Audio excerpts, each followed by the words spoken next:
So I hope that's visible for everybody.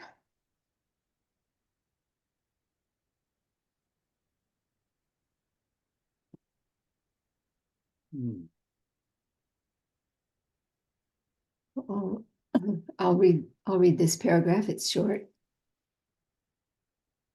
Concerning prayer. Prayer is the breath of the living child to the Father of life, in that spirit which quickened it, which giveth it the right sense of its wants, and suitable cries proportionable to its state in the proper season thereof. So that, Mark, prayer is wholly out of the will of the creature, wholly out of the time of the creature, wholly out of the power of the creature, in the spirit of the Father, who is the fountain of life, and giveth forth breathings of life to his child at his pleasure.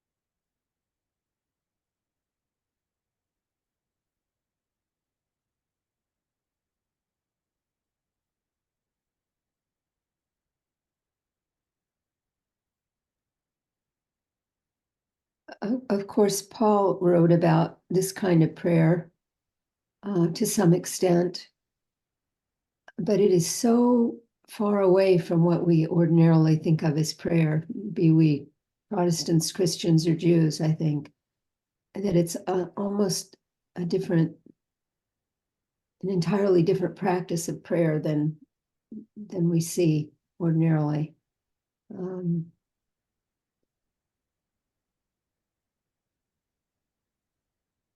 I think I've had enough exposure to Quaker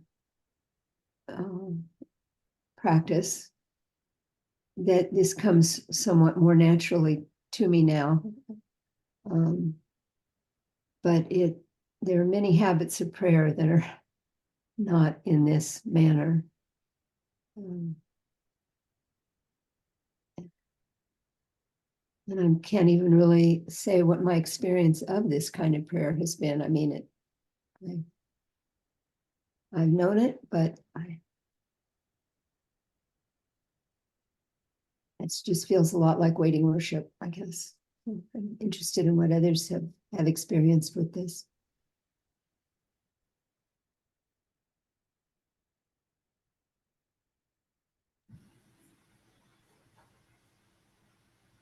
What I noticed in this paragraph and also in experience is that there is a real emphasis on life and living. In that first sentence, he uses two versions of the word, the living child to the Father of life. And then later in the paragraph, he also speaks of the ending sentence. Life appears twice also.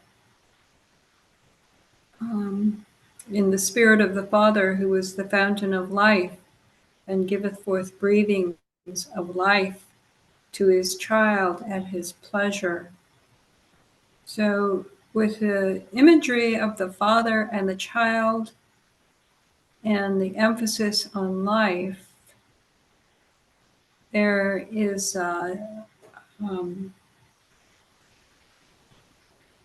what's being conveyed is that the Father bestows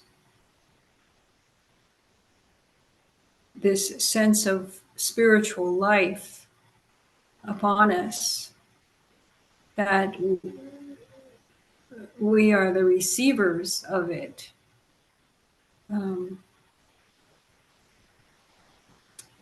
I think that might be the distinction between other forms and practices and other religious groups and the Quaker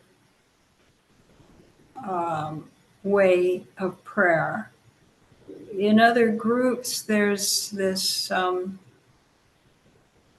aspiration to be connected to God and to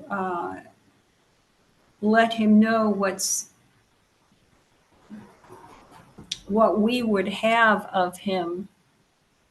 And often it's worldly things. But for the Quaker, it's simply waiting open to receive the life that only God can bestow upon us. So I think I can't remember where I was reading it, but there was a comparison being made between those two types of prayer. And the comparison was that people ask for what they think will make them happy, but as there really is only one true happiness that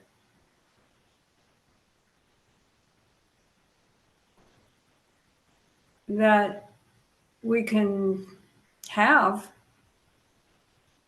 it's the happiness of receiving that spirit of life.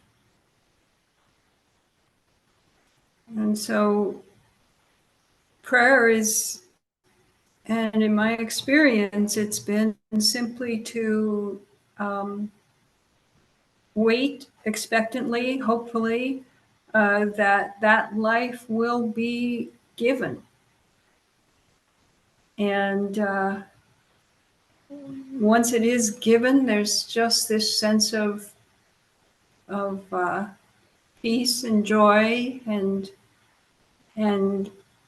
but primarily there is this sense of life in it that is different from normal everyday experience.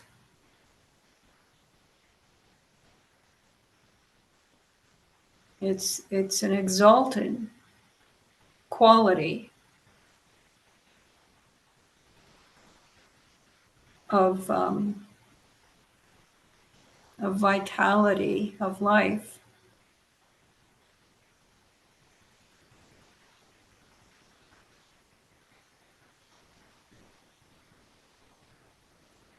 So once that is known, once that is experienced, and one knows that the process is waiting openly to receive it, it seems strange that anyone would request anything else from the Father of life.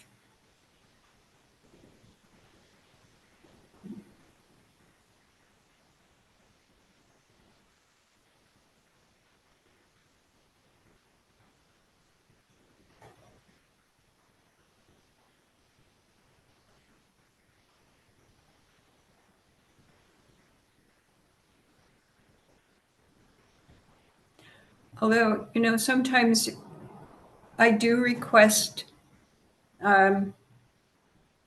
resolution to some issue that's troubling me, or some virtue that I can't sustain in myself. But it's always with the realization that this life that the Father gives is the sole resolution to any problem that I have.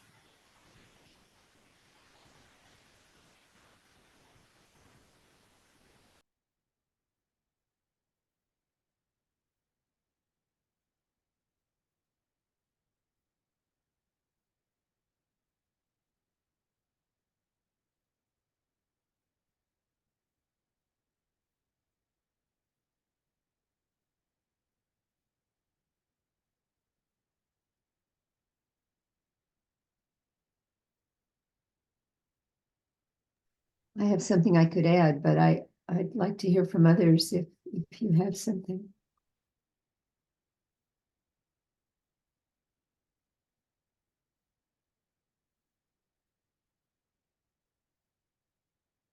I appreciate all that's been shared.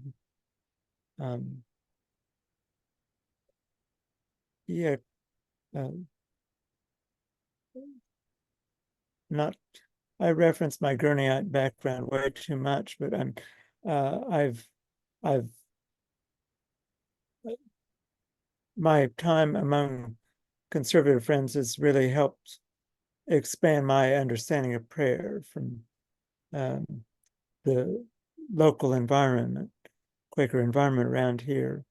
I kind of remember the first time I heard a conservative friend say that she never prayed unless she felt explicitly directed by the Lord to pray. And that was a brand new thought for me that I still ponder. Um, and I guess help me out. I'm sort of picking up on that emphasis here that it's out of the will of the creature, out of the time of the creature, out of the power. It's am I reading that correctly? That Isaac is telling us that um, prayer is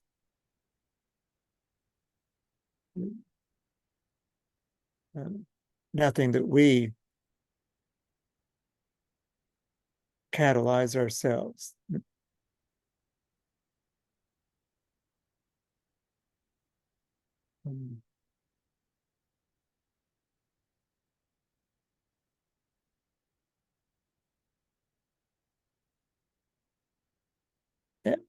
If anyone has any thoughts, I need help understanding if there's a difference between prayer and worship. I mean, I sit down in a meeting for worship, and is not what I'm engaging in prayer. Just Patricia, like you say, just opening yourself um, to the life of the Spirit, life that Christ gives to me, whether that's in the form of something that I'm placing before Christ, or simply waiting with openness to hear what Christ has for me. If there is a distinction between worship and prayer, that's an area I need to learn about or get clarification on.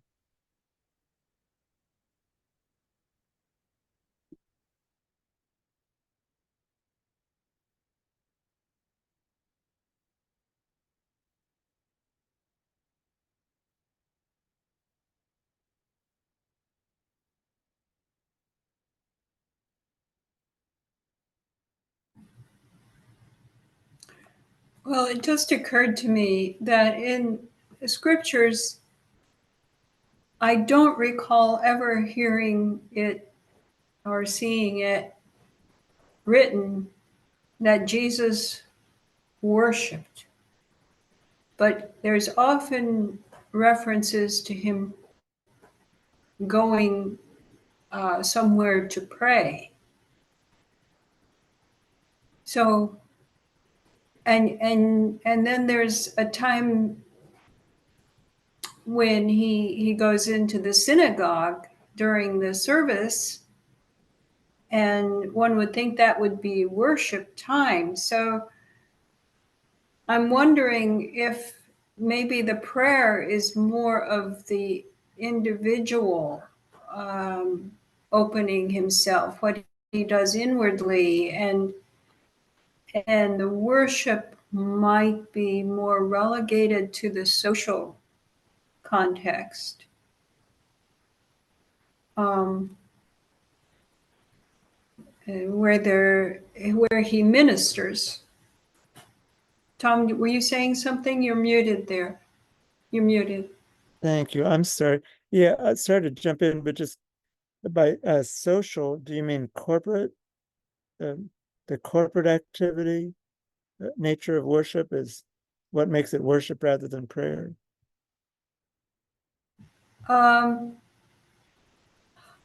I guess, only the one I was thinking of is where he was quoting Isaiah. The Spirit of the Lord is upon me to preach the good news. And I wouldn't call that corporate because he's really not in unity with the people there.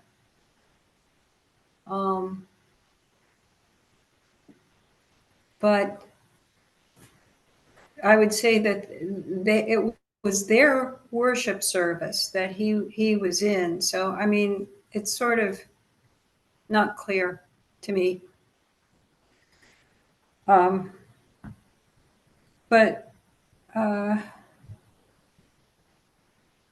the worship seems to be more of a social where people are gathered together to engage in spiritual activity, whether it was with the Jews where they were reading the scriptures or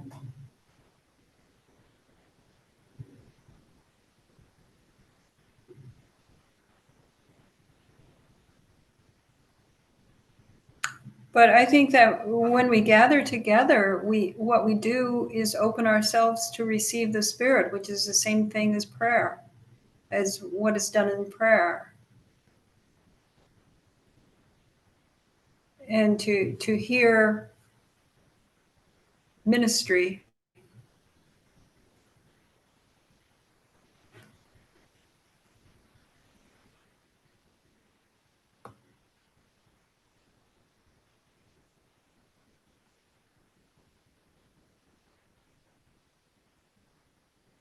When you think of worship as being praising God, but when you open yourself to receive that Spirit, it's a kind of sacrifice, which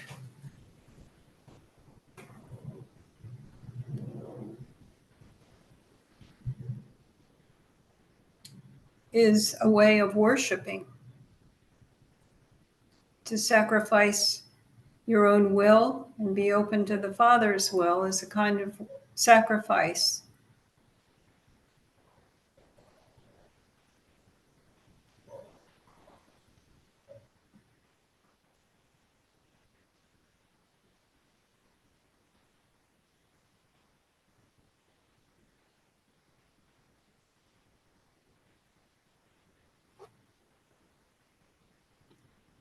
Well, I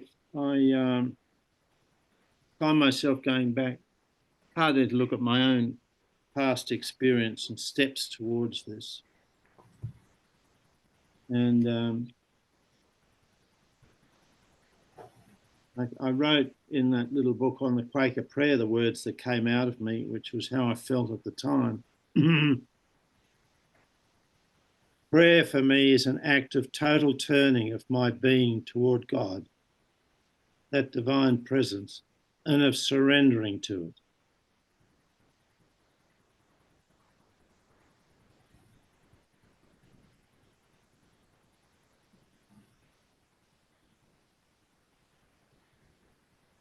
And I can do that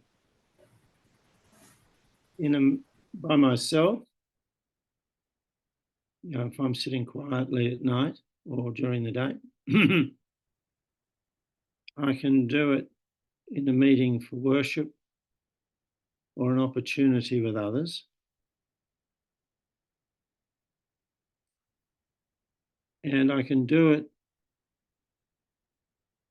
when I'm actually doing what I'm being asked to do. So if I'm being prompted to write something, I'm just waiting for the words to come to me to put down on paper, so to speak.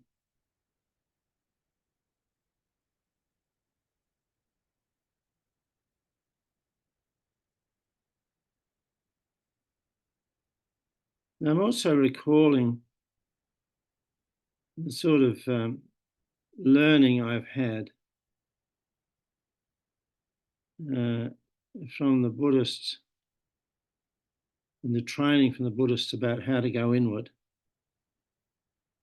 which was never taught to me by the Anglican Church, nor incidentally by Quakers, and about the difficulties therein. And in the Cloud of Unknowing from the 1300s, the central statements in chapter 3 of the Cloud by an anonymous monk. And prayer is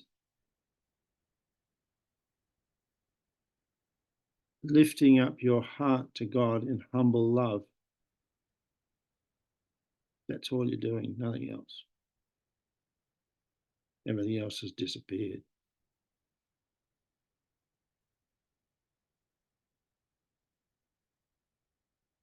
Very similar to one of my own visions.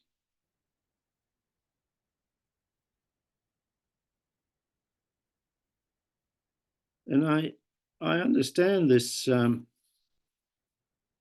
this thing that Penington's written, because it's my experience, but also it's very similar to what most of the early Christians in the first couple of 100 years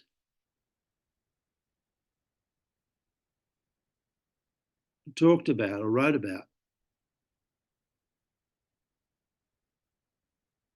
Because there was no established liturgies from the established churches that was starting to happen, but a lot of the other early Christians wrote about this sort of thing. And it comes out in the tradition of the Catholic contemplatives who had a 3 or 4-fold thing. There was Lectio, which is a reading of some sacred text, but it doesn't have to be a reading. It can just be noticing something in nature that draws you into stillness. And then meditatio, meditating on that, returning to it whenever thoughts intrude. And then contemplatio. And the contemplative prayer is distinguished from the first two. The first two are actually, we have some agency in them of actually taking time to notice and actually doing the noticing, and then of actually being willing to recall it in a meditative state. But the contemplative state, with a whole, or what they called true prayer, is the whole being is taken over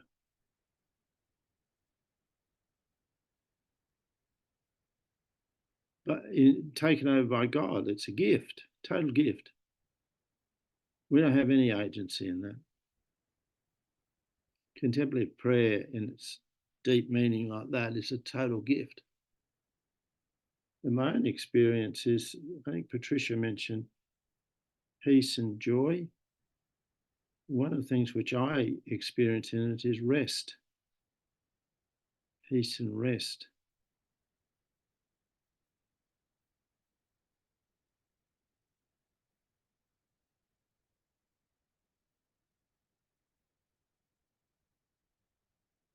And also for myself, I think it's like Paul says, if you don't know what to pray, the Spirit will do give you the words in your heart, something like that, that sometimes from that space are vocal words, even if they're not spoken out loud, they're whispered within in supplication or intercession or thanksgiving, arise in me.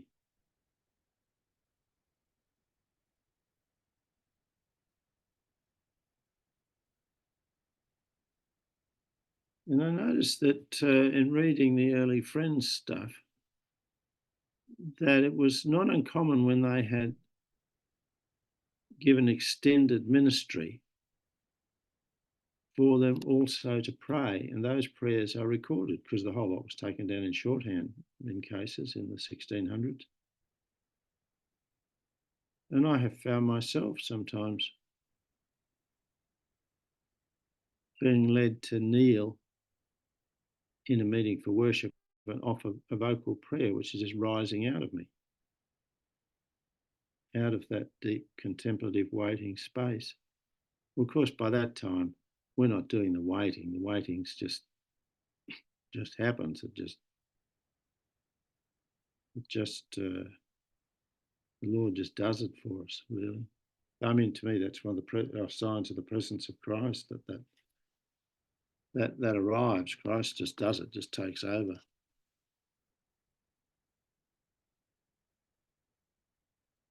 So it's interesting, and I find that. So then I think, well, okay. So if prayer is an act of total turning towards God, is not in the best situations when people, friends particularly, are doing something like repairing a chair, painting a wall, doing the accounts,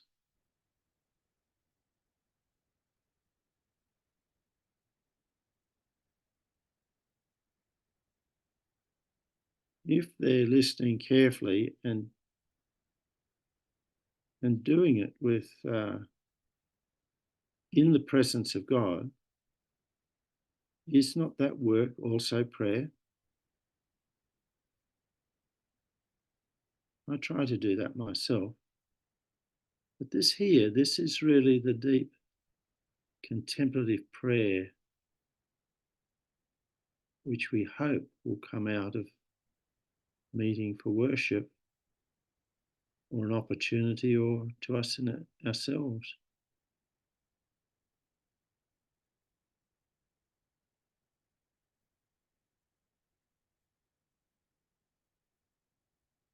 I don't know whether this is true, but this is one other piece of writing that came out of me when I was writing that little book, which was so different to the established churches and what I was taught as a child. The recited prayers which you had to learn and then just regurgitate. Quaker prayer then became an effort to discern this inward light and its requirements. Such prayer demanded transcendence beyond normal thoughts and words and an attitude of humble surrender to the light. Early friends were well aware that this transformation could only be effected with the help of God. And in fact, God prepares our hearts to enable true prayer. That was one of William Penn's statements. True prayer can only come from a heart enabled by God.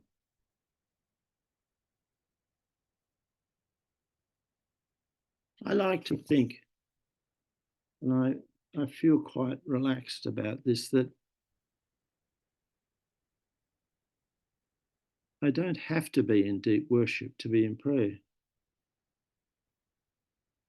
I can actually be doing things. If I'm doing them because God has asked me to do them, and I'm doing them faithfully to the very best of my measure, noticing what steps God is wanting me to take as I do it,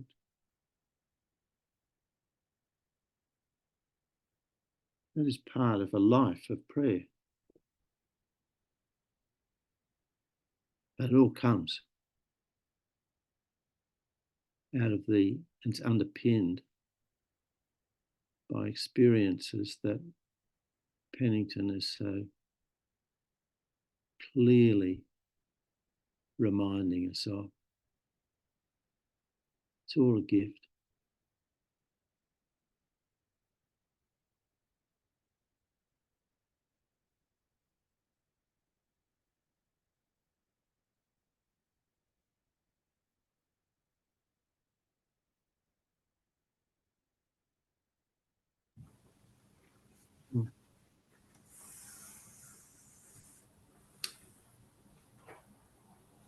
I think it's significant that Jesus gives us a prayer to say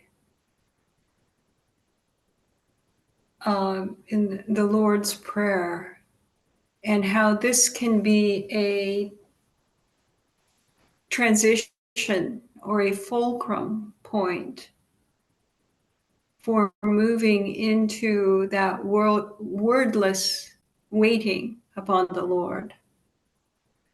And those few verses function as a pathway. And what I find that it does is it allows me, as I focus on the words, to concentrate my attention in a way that is what state the mind needs to be in order to be in that open waiting state. So I think I've said this before here, but I find that intensely focusing upon each phrase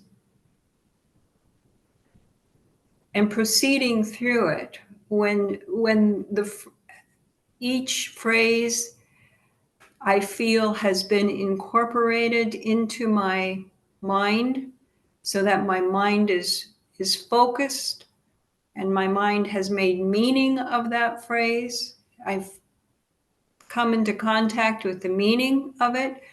You know how you can say words and there isn't meaning, but sometimes when you say words, there is meaning. So what we're looking for in that process is to get a strong sense of meaning in the words that we are saying.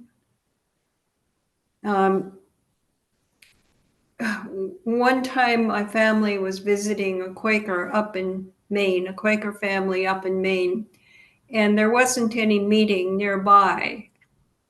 So when Sunday came, we went to a Baptist church. And in that service, the minister led the congregation in reciting the Lord's Prayer in unison. We all stood up and we all began to say the Lord's Prayer. My daughter, who was about 7 at that time, pulled me down so that she could whisper in my ear, and she said, "They sound like zombies." And I think they did, because there was no life in those words that were being said. There was no meaning. It was just a recitation of words that everybody was familiar with, and nobody was putting any meaning into them. But I think how this Lord's Prayer can help us is that if we take each phrase and just focus on it so intensely that the meaning comes to us. And when each phrase has had that happen, then we move to the next phrase and we proceed through that prayer, one phrase at a time, allowing it to gather meaning for us. And I find by the time one gets to the end, by the time I get to the end of that prayer, it's like I am lifted off from the world into a spiritual realm where there are no words, but there's just spirit. It's almost like being launched into a spiritual place. And that those words in that prayer are arranged to help us move from our normal frame of mind into a place that we can receive God, that we're prepared to receive God. All we can do is prepare. And that prayer does do that.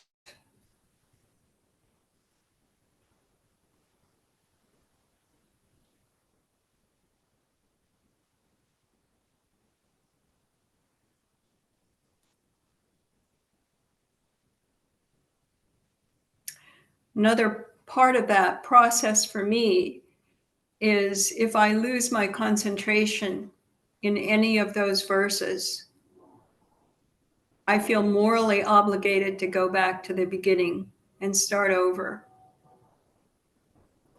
That there needs to be a sustained concentration, because at the end of it, what we are is just focused concentration, waiting.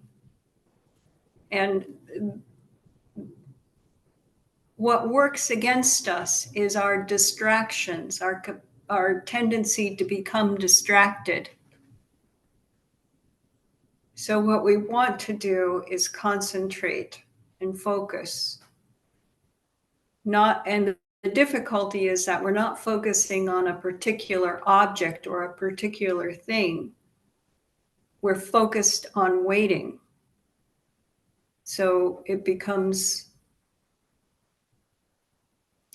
we're focused on an absence of object.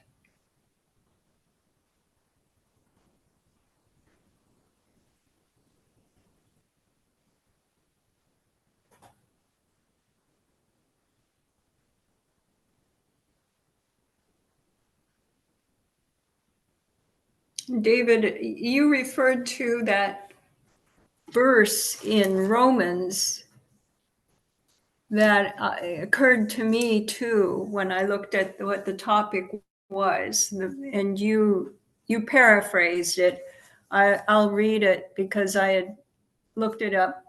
It's Romans 8:26. Likewise, the Spirit also helpeth our infirmities, for we know not what we should pray for as we ought, but the Spirit itself maketh intercession for us with groanings which cannot be uttered.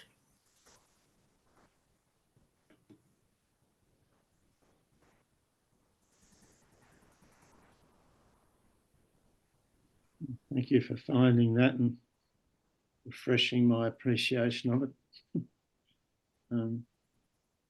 Just looking at the time thing. Madeline, you indicated earlier you might have something to say. Is there something still present in you? Thank you for asking, but you all have covered everything and more. So I very much appreciate you. And yeah, I think this paragraph just has this kind of ecstatic quality behind it and feeling behind it that I'm appreciating. So you really brought that forth. Thank you. So I think we'll can probably stop with that.